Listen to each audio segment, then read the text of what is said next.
Hello children of the universe and welcome back to my channel.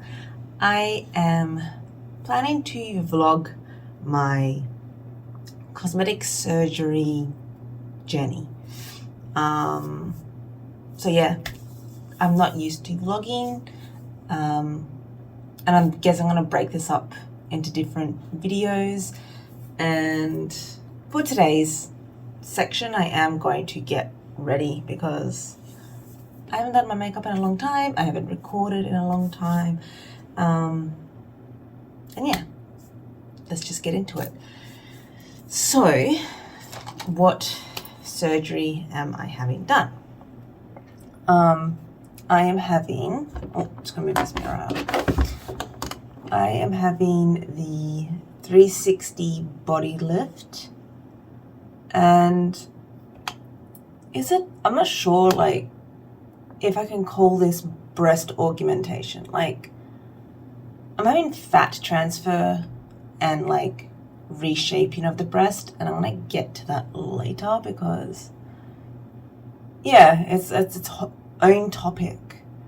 So I wasn't planning to do breast until like recently, like literally this month.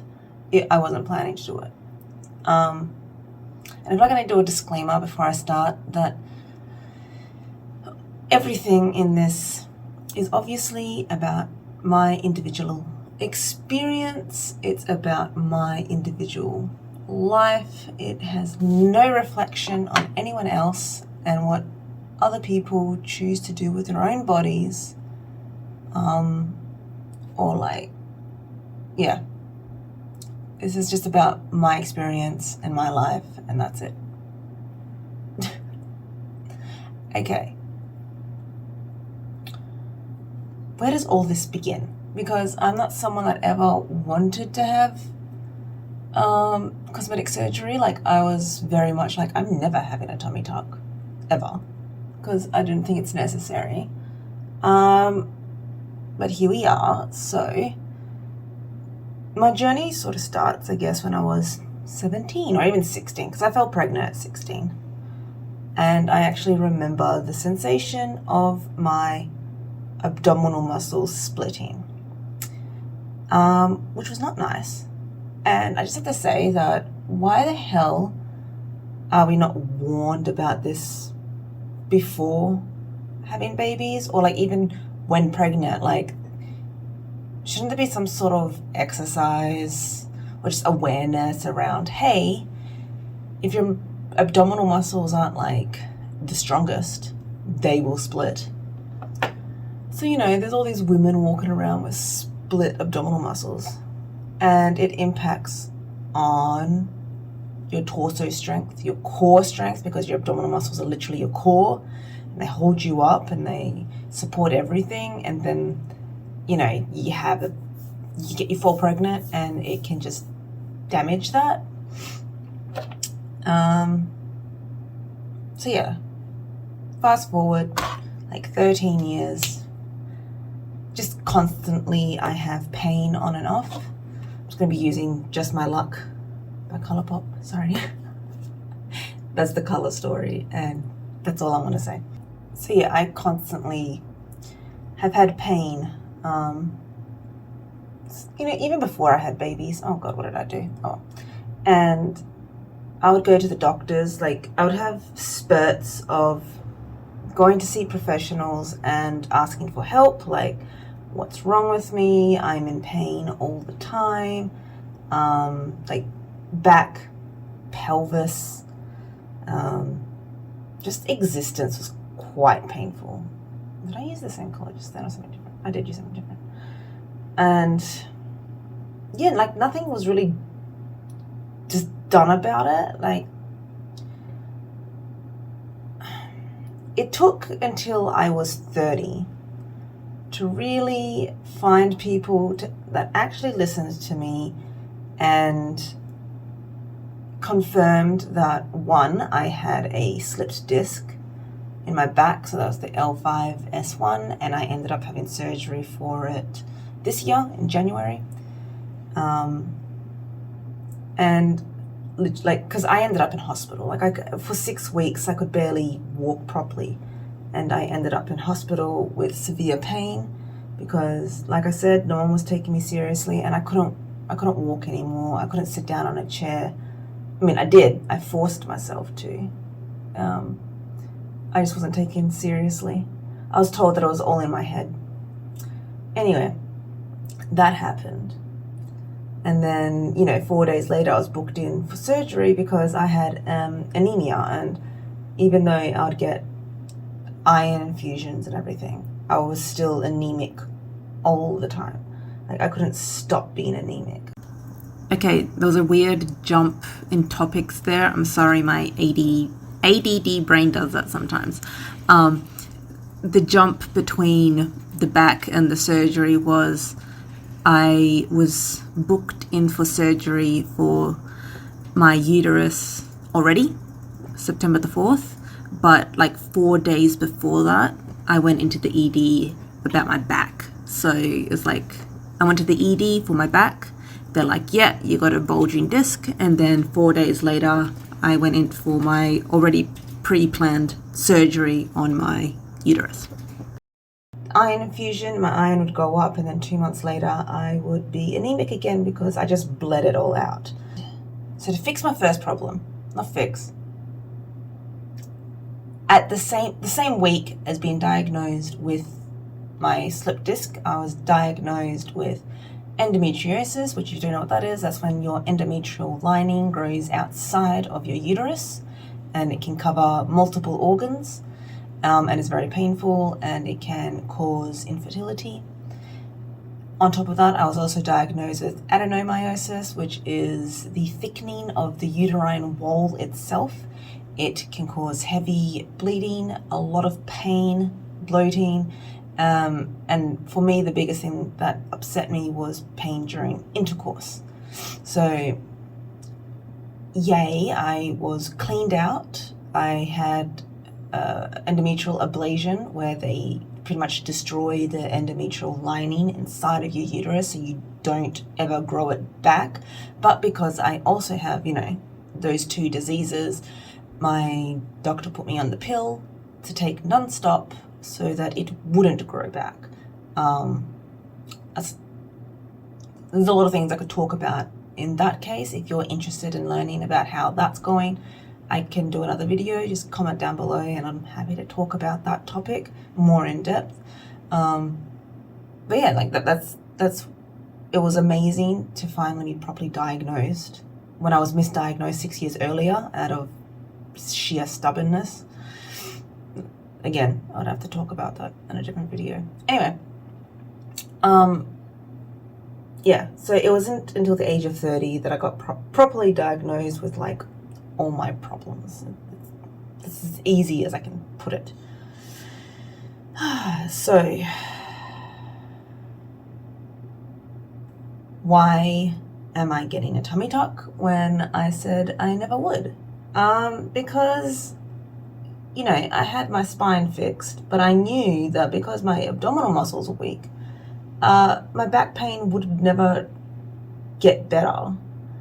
It would only get bad again because I literally have weakened core muscles. And I'm like, if I'm going to fix my spine, let's fix my abdomen as well. Let's get all the core muscles fixed because, like, I enjoy lifting weights. That's my thing. I love going to the gym and just getting stronger. I love having muscles. I like being strong and all that good stuff.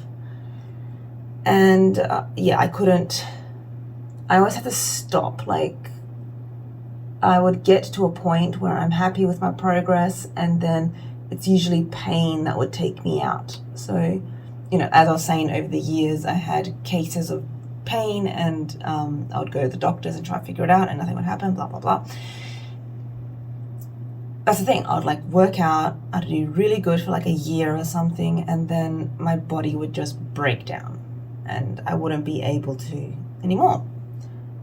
And it kept happening and kept happening. And I remember when I was at uni and I was struggling a lot, I'm like, how am I going to be able to nurse and take care of patients if I'm in pain all the time. Like, this has to stop. I'm so fatigued, and it's always just a struggle to live. Like, it really is. Like, it was a struggle. It is a struggle to act like a normal human being, and I don't think I ever can do 9 to 5 days a week for the rest of my life. I don't think I'm actually capable of that. Whole other story. Anyway, I feel like I keep derailing. So yes, I just wanted to get my abductus rectus fixed. So this is that muscle, and I can't just go get that muscle fixed unless I actually am herniating, like if my actual intestines are coming out. But they wouldn't even fix that unless there was like a good medical reason. So the only way to fix my muscles is to actually have a tummy tuck. And I'm like, fine. If I have to have abdominoplasty surgery just to fix my muscles, let's do it. So I went to see Dr. Adrian Brooks. This is in Perth, Western Australia. And I had my initial consultation, and pretty much it's like you could do a mini tummy tuck and you would have like just that small area done. I'll put a picture here. And like everything else, you might not get the best scars or just results. And then he showed me the full like normal tummy tuck, which is this, and that's like hip to hip.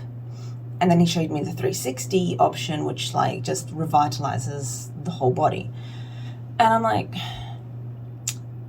if you know anything about me, I don't like to half-ass stuff, especially like, you know, if it's a big thing. I much prefer to go all out and get the best results, you know, higher quality over half-assing it. So I decided, like, let's just go for the 360. Let's get the full mummy makeover. Actually, I don't even know what a mummy makeover is. I just know that I wanted to fix my muscles, and I'm like, just let's get the best results. If I'm going to go under the knife, if I'm going to have plastic surgery, let's do it properly. So yeah, I'm like, yeah, let's just do the 360. Let's just do the best. And what's involved with the 360 is it is okay, I'm lost with words today. Circumferential word. And it goes all around your body.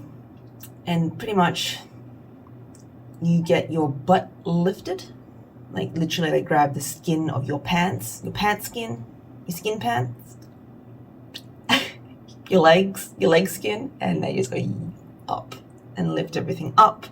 And they sort of bring that fat up as well. So they like reshape your butt by just like moving your existing fat up higher and giving you a nicely shaped ass. Pull up your side of your thighs and the inside, like it all just gets lifted. And then obviously the front of your tummy gets pulled down in like a normal tummy tuck. On top of that, they also do liposuction everywhere. So like they'll do the saddlebags on the side of your thighs and reshape that. They go all the way down your thighs where you need it to be done, and they liposuction up your back, the sides, and the front. And I also went to his like seminar, and it was very wonderful listening to him talk, like as a healthcare professional myself, listening to him go into all the science behind it, and then also just listening to the way that he approaches healthcare and the patient and the results he wants. I could tell like he's a surgeon that cares a lot, not like obviously about the results, but the best experience for the patient, the healing process, and the results afterwards. Like he's someone that I not just that I want to work on me, but that I want to work with. Like I want to work with him to help give people great results. Like, yeah, that's the surgeon I want working on me. Anyway, so yes, that's the whole point, and there's a whole thing that's happening with the 360 body lift. It's called a 360 lower body lift. Now, these are I'll put like the before, not before, actually yes, here's some photos of like before I lost weight, because like for my back surgery I had to lose at least 10 kilos. I lost 14 kilos and I got back to like my childhood weight of like 71 kilos. And then here's, currently. Okay, so here is my before body. So pretty much this is my chest. Nothing's happening there. I plan to just, do good old workouts once I'm all healed and better and I'm allowed to smash the gym again, and I can get back to sort of my real buff stage, and then, do even more. Go beyond my greatest, just power up. All right, that was totally lame, but let's move on. So this is pretty much just my rib cage and the fat that's getting pushed down from my bra, and I don't have too much back fat, but like again, that's just getting squashed there. And I'm going to try get good images. Very hard when I don't have like a tripod up. All right, so belly. So you can see my scar from my back surgery. And okay, so this is pretty much just my muscles tense. I pretty much always have my abdominal muscles tense, which is not what you're meant to do, but it's like a habit.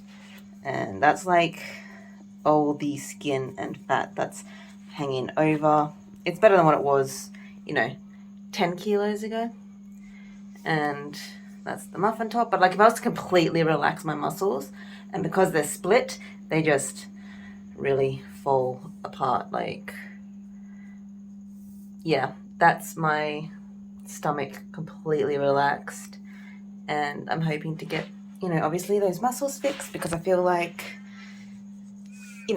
about here, it's stretched like this, my muscles. So like just pulling my muscles in is going to really pull in that there and everything.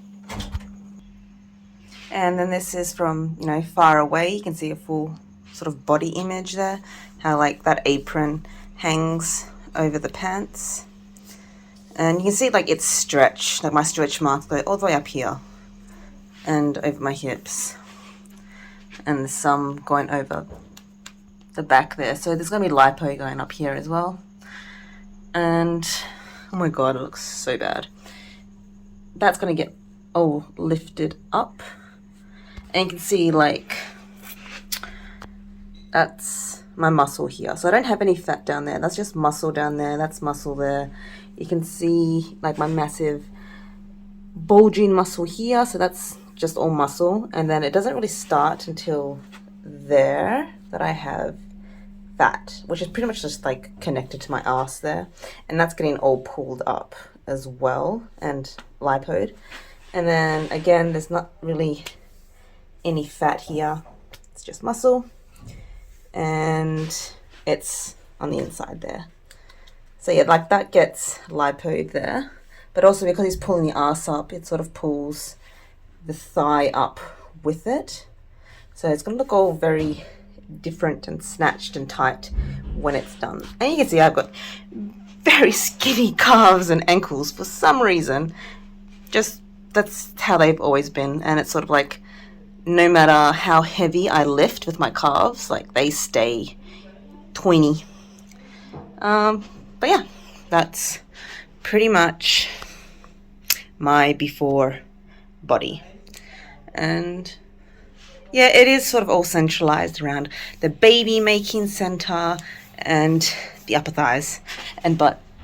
Back to original Darky this morning.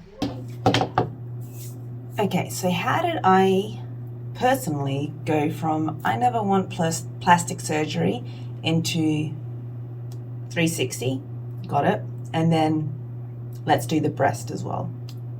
So like I said, I didn't want to mess with my breast at all. until like this month when I saw my surgeon for, you know, pre-op appointment. So pretty much I just asked him, like, can you just do a fat transfer to fix my shape? Now, ever since I was young, like when my breasts were first developing, I was like, when are my breasts going to look normal? Like, when are they going to look like everyone else's breasts? And they just sort of never did. They remained this peculiar shape. And I just thought it was a type of breast shape. I'm like, okay, I'm just unfortunate to get ugly boobs. So if you've ever heard of tubular breast, I figured, oh, maybe I have those. Like, that sounds accurate. And then he's like, yeah, okay, show me your breast and we'll talk about it. Because, like, I didn't want to get cut up. Like, I don't, there's one thing that I sort of just am scared of is destroying my nipples, like the nipple sensation. So, like, I'm scared of doing breast lift. Like, I don't want to slice my breast up. Like, to me, the risk of messing up my nipple sensation that's the line I draw personally. Anyway, so I showed him my breast and he's like, yeah, you have tubular breast. It's a birth defect. I'm like, what? It's a congenital birth defect. So it's like, you know, with cleft lip or, you know, your heart valve that it doesn't close properly. Those are birth defects. That's congenital. And he's like, yeah, tubular breast, a birth defect. And he's like, I can easily fix it. So what are tubular breast?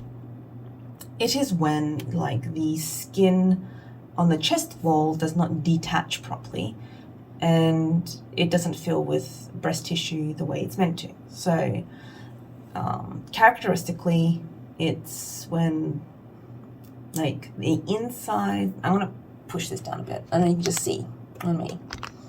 So I will have also, like, here a art image of a breast, but pretty much there's no fat at all here. Like, there is meant to be breast tissue here and I don't have any.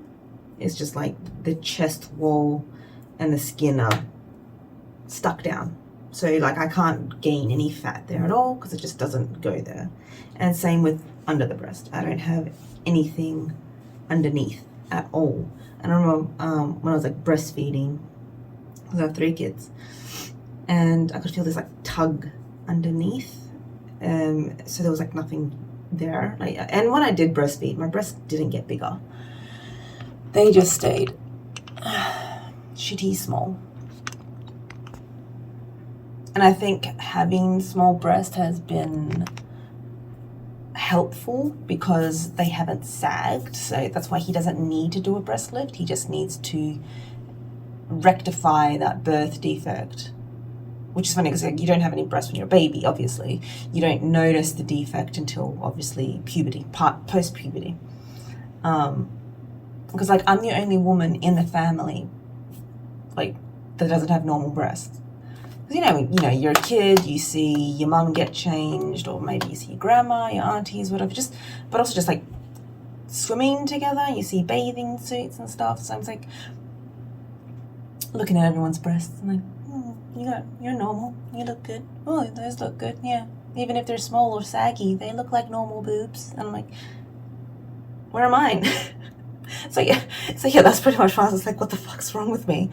And I saw the doctor and he's just like, yeah, we can easily just rip the skin up, break down all the connective tissue and pump in your fat. So pretty much, like, because I'm getting so much lipo done, he just washes and cleans that old fat and then pumps it into where he wants it. So he also does this, like, for cancer patients that have had large, like, swaths of mass removed from their head and they leave, like, this dimple, this concave of where mass used to be. There's a cosmetic surgery where you can fill that in with fat and make it look more normal. So yeah, yes, he can fix my breast.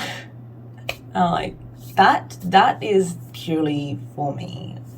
Obviously, like, I don't give a fuck about what anyone else thinks or what they see, because, like, you know, there's nothing other than the way they look. And I think, okay, so this is one thing that I did read. Like, once he told me it was a birth defect, I started researching into it, and I started thinking, like, is this why I couldn't breastfeed? Because I was very upset when I couldn't breastfeed. You know, breastfeeding is not for everyone, and obviously a fed baby is the most important thing. It doesn't matter where that nutrients come from, as long as the baby's well. But obviously, you know, I wanted I don't want anyone to get upset here. This is based on evidence, millions of work, you know, studies showing that breast milk is best. Okay, that's it. And I wanted to be able to do that. And also the connection, that physical connection, the emotional connection, you know, I wanted to breastfeed. And when I was not able to, it was very upsetting. I remember being in the hospital just bawling my eyes out because it wasn't going great, even from day one. But I persevered for like 16 weeks with my first child, and then it just went from crying 24 hours. Like, it was literally 24 hours of just crying. And as soon as I gave her a bottle, she stopped and she didn't cry like again. She was just fed and just instantly thrived so much more. And then I tried again with my second, and she was so underweight. Like, she was, so you know, when you do birth charts and they have their growth, so this is like the middle, and then here's like the low, average, and then there's like nothing. My kid was down here, so she wasn't gaining any weight. She was so below weight. She was like never awake. She was always sleeping, and I was like, I can't keep doing this. Like, I was so scared that she was going to die, because there was, like, that week a child died from malnutrition pretty much, and I was just like, F this, get on the bottle. And straight away she just thrived. Like, she became a normal body weight. She was more awake, more active. And from then I'm like, okay, it's obvious I can't breastfeed. And then with my third child, by week 4, I was like, no, he needs food. I need to give him proper food. And that's it. As soon as I stop feeding, there's just, it poofs. I tried to pump, nothing comes out with pumping. Hand expressing, just, there's no milk. So I sort of wish that maybe someone that had some sort of training with breasts would have noticed, hey, you have this birth defect that can impede on breastfeeding. I mean, some people, you know, if you can breastfeed with tubular breast, if they're fortunate enough. I was unfortunate, whereas I just could not. I think that would have helped with my mental health a little bit, knowing that, hey, this is not a failure as a mother. Like, I didn't just, I saw a post recently and it really made it sound like it's your fault if you give up with breastfeeding. Like, any mother can breastfeed if they try hard enough.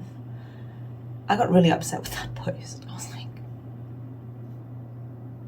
so I just gave up too soon. That's what I felt like. Anyway, I feel like I'm going totally off tangent here. So I'm not going to, like, obviously show you my breast completely, but I'll probably just show through the shirt. So this is just like my nightgown. So you can sort of see, like, there's nothing there. And then side on, there's nothing underneath. That's, like, I have this much space here where there should be breast tissue from here to here. There should be breast tissue there, and there's nothing. It's just goes underneath. And I've got on the sides, so like wearing bras is very odd because I just got all this on the side, and then nothing here, nothing underneath, and it just sort of goes like that. So like with bikinis, I can't wear bikinis because there's nothing to hold. They just fall out like from the middle. And I remember being in a hot tub once and had my arms out. This is like when I was 18. And then I noticed like you could just see right through, like it was just, there's the breast and air going underneath because there's nothing there. So yes, that's the plan. Yeah, I just stopped doing my makeup halfway through, y'all. You know what, I'm gonna finish my makeup off and then come back to finish this video off. Hi, so this is the look I created using just my luck. I wasn't expecting the lip to come out this orange, but it's fine. I'm gonna have to wear a mask all day today anyway. So yes, this is the first video of my journey for my 360 breast augmentation surgery. The next video will be, I think, the day of the surgery. I'll try do my best with that. I'm pretty sure that there's going to be like a no media rule. Like obviously no healthcare professional can be in the video, and I'm not going to put any of my my healthcare providers under that scrutiny. So it'll just be me alone in my room. And yeah, please wish me luck. I am very nervous. I think I'm more nervous about afterwards. Like, I'm not scared of surgery. I'm not really put off by the extreme pain I'm going to be in. I am more worried about liking myself afterwards. Like, yeah, I don't have the best body right now, but I'm okay with it.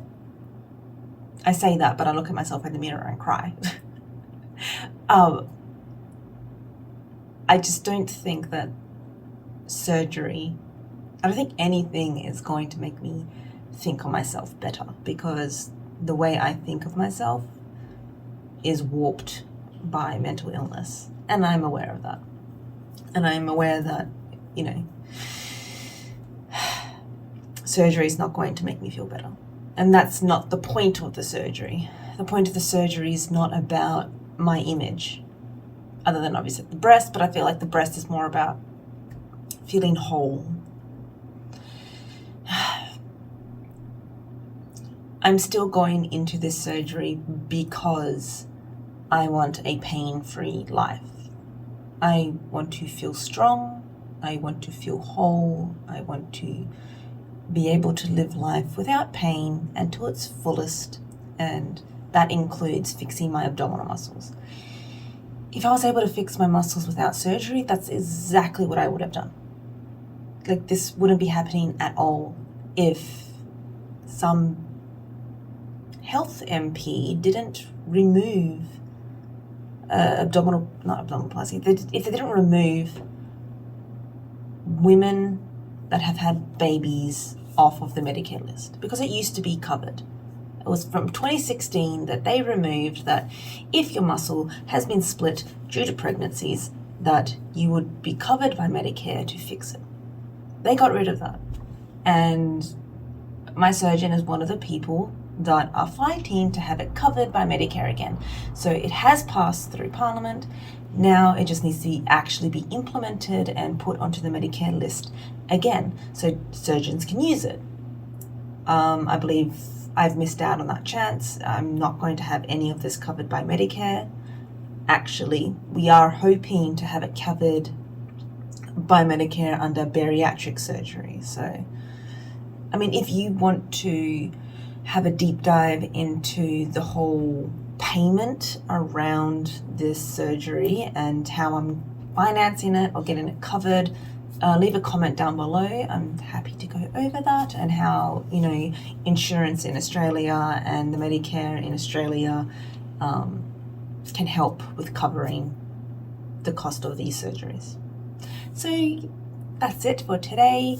I hope you found this enjoyable and informative, and that you'll be here next time to see the progress. And also leave a comment down below, ask any questions. If there's anything more you want me to touch on or cover, I am happy to either answer in the comments or just make another video about it. Let me know. Click the like button and consider subscribing. All right, you have a wonderful day, week, month, and year, and I'll see you next time on Makeup and Science. Bye.